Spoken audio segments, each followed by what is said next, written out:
Hello friends, આજે આપણે ધોરણ 6 ગુજરાતી માધ્યમ વિષય સામાજિક વિજ્ઞાન પ્રકરણ નંબર 7 ગુપ્ત યુગ અને અન્ય શાસકો વિશે જોવાનું છે. ચાલો જોઈએ.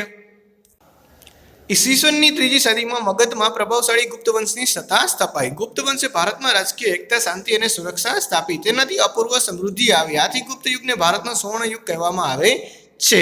સુવર્ણ યુગ એટલે દેશની પ્રજાની ઉત્કૃષ્ટ પ્રગતિ આબાદી. ગુપ્ત સમ્રાટોએ લોકોને શાંતિ અને સમૃદ્ધિ આપી, જેનાથી પ્રશંસા વિદેશી મુસાફરોને પણ કરી છે. ગુપ્ત યુગનો સુવર્ણ યુગ ઘણે અંશે ગુપ્ત સમ્રાટોનું સર્જન હતું. ચંદ્રગુપ્ત પહેલો. હવે આ શું છે? તો ગુપ્ત વંશ એટલે મૌર્ય વંશ પછી ગુપ્ત વંશની ધીરે ધીરે સ્થપાઈ. તો આ વંશ છે જે ગુપ્ત વંશ એ ભારતનો સુવર્ણ યુગ કહેવાય છે. એવું શું કામે? કારણ કે એ ટાઈમમાં જે પણ લોકો રહેતા હતા ને, તેની તમામ જે વ્યવસ્થા છે તેમાં એનું ઘણું બધું ડેવલપમેન્ટ જોવા મળે છે. તેથી જ ભારતનો એ સમય સુવર્ણ યુગ કહેવાય છે. બરાબર. હવે એમાં પહેલું જોઈએ ચંદ્રગુપ્ત પહેલો. મગધના સામ્રાજ્યમાં શ્રીગુપ્ત વંશનો સ્થાપક હતો. તેના પુત્રનું નામ હતું ઘટોત્કચ ગુપ્ત. ઘટોત્કચ ગુપ્તના અનુગામી રાજા તરીકે ચંદ્રગુપ્ત પ્રથમ પાટલીપુત્રની ગાદીએ આવ્યો. તેણે શક્તિશાળી લીછવી જાતિની કન્યા કુમારી દેવી સાથે લગ્ન કર્યા. લીછવીઓની સહાયથી તેણે મગધ રાજ્યનો વિસ્તાર કર્યો. તેણે મગધની પાસેના પ્રયાગરાજ એટલે અલ્હાબાદ, સાંકેત એટલે અયોધ્યા જીતી લઈ મગધનો વિસ્તાર વધાર્યો. તેણે મહારાજને બદલે મહારાજધિરાજ જેવું ગૌરવપદ બિરુદ ધારણ કર્યું હતું. તેણે પોતાની સત્તા અને પ્રતિષ્ઠાની પ્રતિનિધિ કરાવવા સોનાના સિક્કા બહાર પાડ્યા હતા. તેનો રાજ્યાભિષેક થયો ત્યારથી તેણે ગુપ્ત સંવંત શરૂ કરાવ્યો. સૌરાષ્ટ્રના વલ્લભી રાજ્યના શાસકોએ પણ આ ગુપ્ત સંવંતનો સ્વીકાર કર્યો હતો. ગુપ્ત સંવંતના આરંભના કારણે હિંદના ઇતિહાસમાં કાળગણના અને કાર્યક્રમ અનુસાર ઐતિહાસિક બનાવોની ગોઠવણી શક્ય બની છે. હવે શું કહેશે કે ચંદ્રગુપ્ત પહેલો. આ ચંદ્રગુપ્ત પહેલો કોણ હતો? તો જે ગુપ્ત છે, ગુપ્ત વંશ એના સ્થાપક છે ને શ્રીગુપ્ત નામના કોઈક વ્યક્તિ છે. આ શ્રીગુપ્તનો જે પુત્ર છે એનું નામ છે ઘટોત્કચ. બરાબર. આ ઘટોત્કચ પછીનો જે પણ રાજા આવ્યો એનું નામ છે ચંદ્રગુપ્ત પહેલો. બરાબર વિદ્યાર્થી મિત્રો, એ આવેલો છે ઈસવીસન 319માં. બરાબર. એટલે આજથી લગભગ 1700 વર્ષ પહેલાની વાત છે. પાટલીપુત્રની ગાદી આવ્યો. હવે એણે શું કર્યું કે આ ચંદ્રગુપ્ત પ્રથમે લીછવી જાતિની કન્યા છે જેનું નામ છે કુમારી દેવી, એની સાથે લગ્ન કર્યા અને લીછવીઓની મદદથી એણે મગધનો રાજ્ય વિસ્તાર છે એ વધાર્યો. પાટલીપુત્ર છે એ મગધમાં જ આવેલું છે, એ આપણને બધાને ખબર છે, આપણે મૌર્ય ચેપ્ટરમાં જ ભણી ચૂક્યા છીએ. હવે મગધની આસપાસના રાજ્ય એટલે પ્રયાગરાજ, અલ્હાબાદ છે, એ અયોધ્યા છે, આ બધાને જીતી લઈ અને મગધનો જે રાજ્ય વિસ્તાર છે એ આગળ વધાર્યો. હવે પોતે મહારાજ હતો, પણ મહારાજને બદલે પોતે મહારાજધિરાજ નામનું બિરુદ છે એ ધારણ કર્યું હતું. એટલે એનું નામ શું હતું? મહારાજધિરાજ ચંદ્રગુપ્ત પ્રથમ. બરાબર. એવું એનું નામ હતું. અને જેનો એનો રાજ્યાભિષેક થયો ત્યારે એ પોતાને સોનાના સિક્કા બહાર પાડ્યા અને ગુપ્ત સંવંત શરૂ કરાવ્યા. આજે કેમ કેલેન્ડર છે, આપણે ઇંગ્લિશ કેલેન્ડર છે, આપણું ગુજરાતી કેલેન્ડર છે, સંવંત છે. બરાબર છે કે અત્યારે 2077 સંવંત ચાલી રહી છે આ વર્ષની નવી. તો એવી રીતે એની ગુપ્ત સંવંત પણ શરૂ કરાવી હતી. અને આ સંવંતથી સૌરાષ્ટ્રના વલ્લભી રાજ્યના જે શાસકો છે એને પણ માનવી પડી હતી. સૌરાષ્ટ્ર એટલે આપણું ગુજરાત. બરાબર વિદ્યાર્થી મિત્રો. અને આ ગુપ્ત સંવંતના આરંભથી જ હિંદના ઇતિહાસમાં જે કાળગણના છે એ કાળક્રમ છે એ બધું શરૂ થયા હતા. ચલો આગળ જોઈએ. હવે સમ્રાટ સમુદ્રગુપ્ત. ચંદ્રગુપ્ત પછી તેનો પ્રભાવી પુત્ર સમુદ્રગુપ્ત ગાદી આવ્યો. સમુદ્રગુપ્તના સમયની માહિતી પ્રયાગરાજના સ્તંભલેખ એટલે પ્રયાગ પ્રશસ્તિ અને તેના સિક્કાઓમાંથી મળે છે. આ પ્રશસ્તિ રાજકવિ હરિશેણે રચી છે. તેમાં સમુદ્રગુપ્તના દિગ્વિજયો અને સાંસ્કૃતિક સિદ્ધિઓ વર્ણવી છે. તેણે ખૂબ જ ઓછા સમયમાં ઉત્તર ભારતના મોટા ભાગના રાજ્યોથી માંડી અફઘાનિસ્તાનના કુષાણ શાસન તંત્ર સુધી તેની વિજય યાત્રા કરી હતી. દક્ષિણમાં લગભગ 12 જેટલા રાજાઓને હરાવી તેણે આ રાજાઓને હરાવી તેમના રાજ્યો ખાલસા કરવાને બદલે તેઓને ખંડિયા રાજાઓ તરીકે ડહાણપૂર્વક પુનઃ સ્થાપિત કર્યા. રાજ્યોનો વહીવટ ચલાવવા રાજ્યપાલો અને અધિકારીઓની નિમણૂક કરવામાં આવી હતી. સમુદ્રગુપ્ત મહાન વિજેતા અને સંસ્કારી સમ્રાટ હતો. તેની સાહિત્ય સિદ્ધિઓ અને ચારિત્ર પણ નોંધપાત્ર હતા. તેણે અનેક કાવ્યોની રચના કરી કવિરાજનું બિરુદ મેળવ્યું હતું. કમનસીબે તેનું આજે એક પણ કાવ્ય મળતું નથી. એક સિક્કામાં સમુદ્રગુપ્તને વીણા વગાડતો દર્શાવવામાં આવ્યો છે, જે તેનો સંગીત પ્રેમ દર્શાવે છે. તેના શાસન દરમિયાન અનેક મંદિર, બૌદ્ધ વિહાર, જૈન ઉપાશ્રયો બંધાવવામાં આવ્યા હતા. તેણે અશ્વમેઘ યજ્ઞ કર્યો હતો. આ સંદર્ભે તેણે સિક્કા બહાર પડાવ્યા હતા. તેણે પોતાના દરબારમાં વિદ્વાનોને એકત્રિત કરી ઉચ્ચ પ્રકારનું સાહિત્ય સર્જન કરવાનું કહ્યું હતું. જ્ઞાનીઓ તેની અને તે જ્ઞાનીઓની સોબત ઈચ્છતા હતા. તેણે હિન્દુ ધર્મને ઉત્તેજન આપ્યું હતું. તેણે સામાજિક રીત રિવાજોને સ્વીકાર્યા હતા. પ્રાચીન ભારતના ઇતિહાસમાં સમુદ્રગુપ્તનું સ્થાન વિશિષ્ટ અને નોંધપાત્ર છે.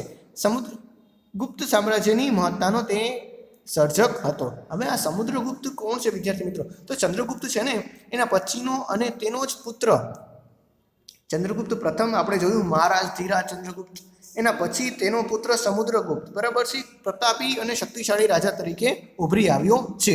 હવે જેવો જે પ્રયાગરાજ એટલે કે પ્રયાગરાજમાં પાટલીપુત્રમાં શાસન કરવાની શરૂઆત કરે છે ને ત્યારે તેના એક મંત્રી છે બરાબર છે જેને નામ છે રાજકવિ હરિશણે.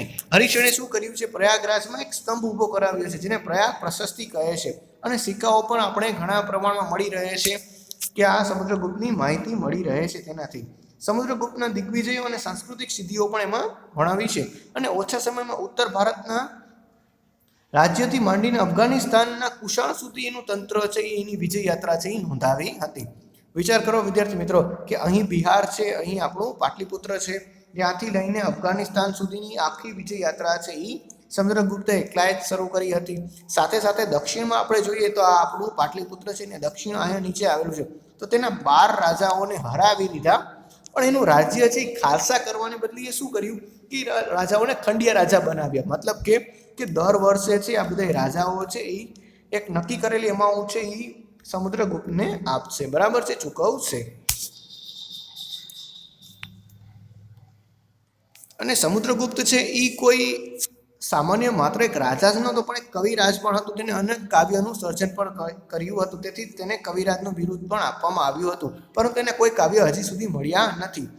એના સિક્કામાં છે સમુદ્રગુપ્ત છે એ વીણા વગાડતો દર્શાવવામાં આવ્યો છે. તે એ સિક્કાઓ એવું દર્શાવે છે કે સમુદ્રગુપ્ત છે એ સંગીત પ્રેમી હશે.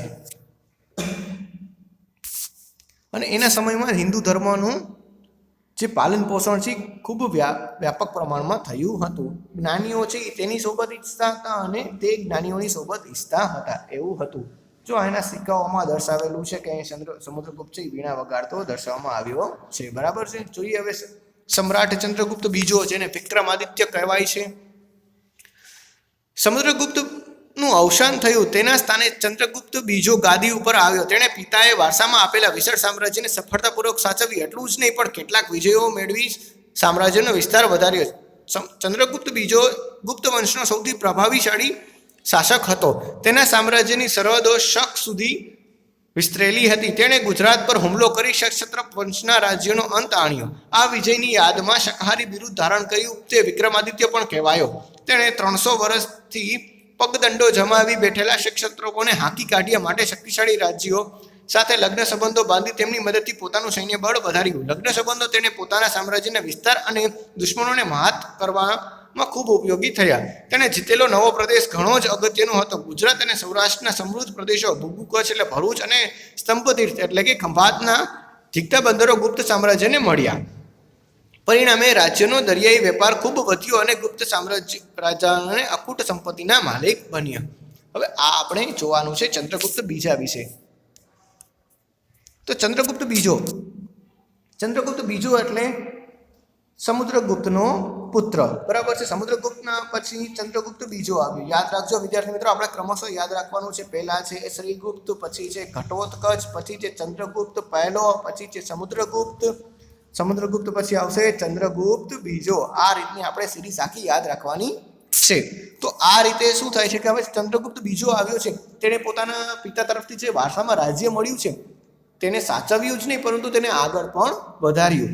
પછી શું થાય છે કે ગુજરાતમાં જે ક્ષત્રપ લોકો રહેતા હતા, રાજાઓ રહેતા હતા, વિદેશી રાજાઓ હતા, તેને હરાવી અને તેનો અંત આણી દીધો બરાબર છે. તેઓ ફરી ક્યારે પાછા આવ્યા નહીં ગુજરાત તરફ કે પૂરા ભારત તરફ. અને આ ક્ષત્રપોને હરાવ્યા તેથી જ તેનું નામ પડ્યું શાકાહારી બરાબર છે. શું છે નામ? શાકાહારી બરાબર.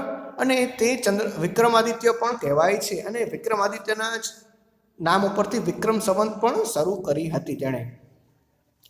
300 વર્ષથી જે પણ આ ક્ષત્રપો પગદંડો જમાવીને બેઠા હતા અને આપણા ભારત ઉપર તેને હાકી કાઢ્યા હતા એ હતા આપણા ચંદ્રગુપ્ત બીજા. બરાબર છે. સાથે સાથે એ લગ્ન સંબંધો બાંધીને પોતાની સૈન્યને મજબૂત કરતા હતા. તેથી જ તેણે ગુજરાતનો પ્રદેશ જીત્યો હતો અને તેના ભાગમાં ભૃગુ કચ્છને સ્તંભતીર્થ આવ્યા. તેથી આ બંદરો આવતા જ તેનું આખું સામ્રાજ્ય છે ત્યાં પૈસા આવવાની શરૂઆત થઈ ગઈ અને પોતે શક્તિશાળી અખૂટ સંપત્તિના માલિક બન્યા. અહીં આપણે જોઈ શકાય છે કે સમુદ્રગુપ્તના પુત્ર ચંદ્રગુપ્ત બીજાએ કેટલું શાસન કરતો હશે. બરાબર છે. આના બંદરોથી આવતા દરિયાઈ વેપાર શરૂ થયો અને પૈસા એને મળવાનું શરૂ થયું. બરાબર વિદ્યાર્થી મિત્રો, હવે જોઈએ આગળ. ચંદ્રગુપ્ત દ્વિતીયના સમયમાં આવેલા ચીનુ યાત્રાળુ ફાઈ અને ચંદ્રગુપ્ત રાજ્ય વહીવટના અને ગુપ્ત સામ્રાજ્યની સમૃદ્ધિના વખાણ કર્યા હતા. ચંદ્રગુપ્ત બીજો વૈષ્ણવ ધર્મી હોવા છતાં અન્ય ધર્મોને પ્રત્યે ખૂબ જ આદરભાવ ધરાવતો હતો. તેનો સેનાપતિ આમ્રકારદેવ બૌદ્ધ ધર્મી અને રાજ્યમંત્રી વર્ષેન શૈવ ધર્મી હતો. રાજધાની પાટલીપુત્રમાં પણ અનેક બૌદ્ધ મઠો આવેલા છે. હવે શું કહે છે કે ચંદ્રગુપ્ત બીજો છે એના સમયમાં ચીન યાત્રાળુ છે એ ફાહિયાન કરીને આવેલો હતો.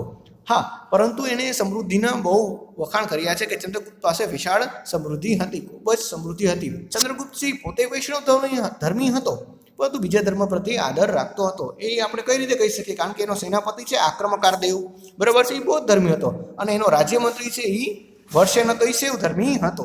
આ રીતે આપણને ખબર પડે. જોઈએ આગળ.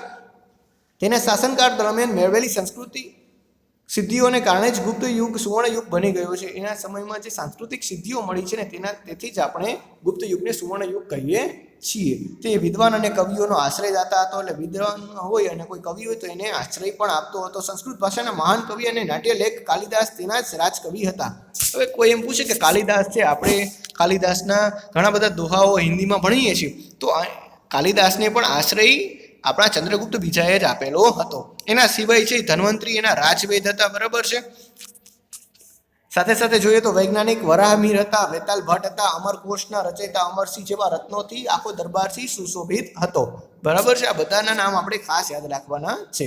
તેના સમયમાં શિલ્પ અને સ્થાપત્ય અને ચિત્રકલાનો સુંદર વિકાસ થયો હતો. અજંતાના ઘણા કલા મંડપો તેના સમયમાં તૈયાર થયા હતા. આપણે અજંતા ગુફા જે ભણીએ છીએ ને એ એના સમયમાં કલા મંડપો, જે કલાના મંડપો છે એ તૈયાર થયા હતા. તેને રાજધાની પાટલીપુત્રમાં અનેક બૌદ્ધ મઠો પણ બંધાવ્યા હતા. પાટલીપુત્રમાં પણ અનેક બૌદ્ધ મઠો છે એ બંધાવ્યા હતા બૌદ્ધ ધર્મના આશ્રય માટે. દિલ્હી પાસેનો મહેરૌલી લોહ સ્તંભ તેના સમયમાં સ્થાપ્યો હતો, જેને સદીઓ સુધી તાપ અને વરસાદમાં રહેવા છતાં કાટ લાગ્યો નથી. હવે વિદ્યાર્થી મિત્રો ખાસ આપણે યાદ રાખવાનું છે, દિલ્હી પાસેનો જે મહેરૌલી લોહ સ્તંભ છે, આપણે આ પિક્ચરમાં દેખાય છે લોહ સ્તંભ, બરાબર છે, એ એના ટાઈમમાં ચંદ્રગુપ્ત બીજાના સમયમાં બંધાયેલો હતો, પરંતુ અત્યાર સુધી પણ એને કાટ લાગ્યો નથી. લોખંડનો સ્તંભ હોવા છતાં પણ કાટ લાગ્યો નથી. વિચાર કરો વિદ્યાર્થી મિત્રો, એ સમયનું સાયન્સ કેટલું પણ આગળ હશે. તેણે પાટલીપુત્ર ઉપરાંત ઉજ્જૈનને બીજી રાજધાની બનાવી હતી. તેણે રાજ્યને જુદા જુદા વહીવટી એકમો વેચી સુવ્યવસ્થિત વહીવટ ચલાવ્યો હતો. લગભગ ઈસવીસન 414માં અરસામાં મહાન સમ્રાટ ચંદ્રગુપ્ત વિક્રમાદિત્યનું અવસાન થયું હતું. હવે પાટલીપુત્ર ઉપરાંત ઉજ્જૈનને પણ બીજી રાજધાની બનાવી હતી અને રાજ્ય વ્યવસ્થા અને રાજ્ય વહીવટ વ્યવસ્થિત કરવા માટે તેણે શું કર્યું હતું? રાજ્યના એકમોને નાના નાના ભાગમાં વેચી દીધા હતા. અને ઈસવીસન પૂર્વે એટલે ઈસવીસન 414માં એટલે આજથી લગભગ 1600 વર્ષ પહેલાની વાત છે. ચંદ્રગુપ્ત એટલે વિક્રમાદિત્યનું અવસાન થયું હતું. બરાબર વિદ્યાર્થી મિત્રો, બાકીનું હવે બીજા વિડીયોમાં જોશી. ત્યાં સુધી થેન્ક યુ.